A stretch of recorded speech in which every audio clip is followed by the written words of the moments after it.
নমস্কার, সুমিজ কিচেনে সবাইকে জানাচ্ছি স্বাগত। আজকে আপনাদের সাথে শেয়ার করব পটল ভর্তার রেসিপি। এভাবে একদিন ট্রাই করে দেখতে পারেন, আশা করছি আপনাদের ভালো লাগবে। এরকম পটল ভর্তা হলে গরম ভাতের সাথে আর কিছু লাগবে না। একটি পাত্রে দিয়ে দিচ্ছি পটল। এখানে আমি 10টি পটল কেটে ধুয়ে পরিষ্কার করে নিয়েছি। পটলগুলো খোসা সহ আমি কেটে নিয়েছি।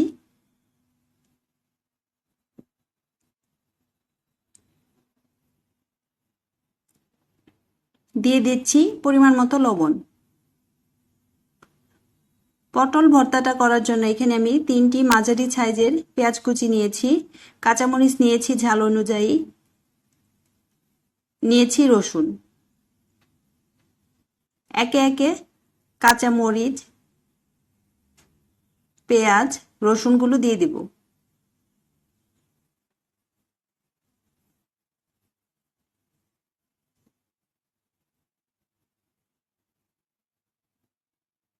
এখন দিয়ে দিচ্ছি পরিমাণ মতো জল। এমনভাবে জলটা দিতে হবে যাতে করে পটলটা ভালোভাবে সিদ্ধ হয়ে যায়।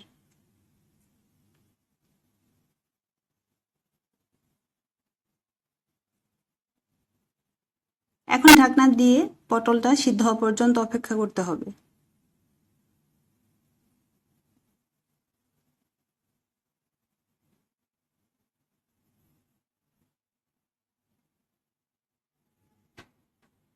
পটলটা একদম সিদ্ধ হয়ে গেছে। পটলের গায়ে কিন্তু এক্সট্রা কোনো জল নেই।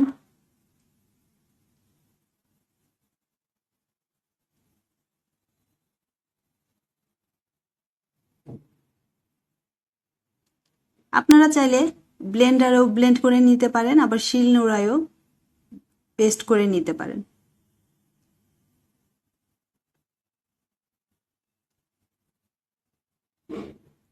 আমি পটলটা ভালোভাবে পেস্ট করে নেব। এখন একটি পাত্রে দিয়ে দিচ্ছি পরিমাণ মতো সরিষার তেল। তেলটা হালকা গরম হলে দিয়ে দিচ্ছি 2টি কাঁচামরিচ, 2টি শুকনো মরিচ।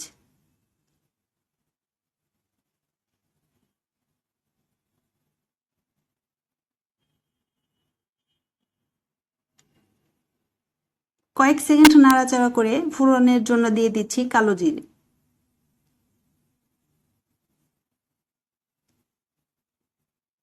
এখন দিয়ে দিচ্ছি পরিমাণ মতো হলুদ। তেলের মধ্যে হলুদটা দিলে পটল ভর্তার কালারটা কিন্তু সুন্দর আসবে। 5 সেকেন্ড নাড়াচাড়া করে পেস্ট করে রাখা পটলটা দিয়ে দিতে হবে।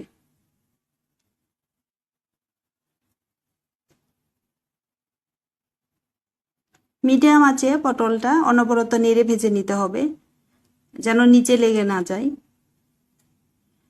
আর ভিডিওটি যদি ভালো লেগে যায় একটি লাইক দিতে ভুলবেন না। এরকম আরো সহজ রেসিপি পেতে চাইলে চ্যানেলটি সাবস্ক্রাইব করে দিতে পারেন। পটলটা একদম ভাজা হয়ে গেছে। পটলের গায়ে কিন্তু এক্সট্রা কোনো জল নেই।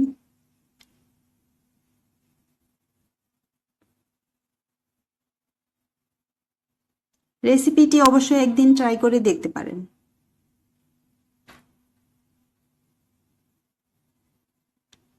এরকম পটল ভর্তা হলে গরম ভাতে কিন্তু আর কিছু লাগবে না। আজকের মতো এখানেই বিদায় নিচ্ছি। আবারও দেখা হবে নতুন কোনো রেসিপিতে।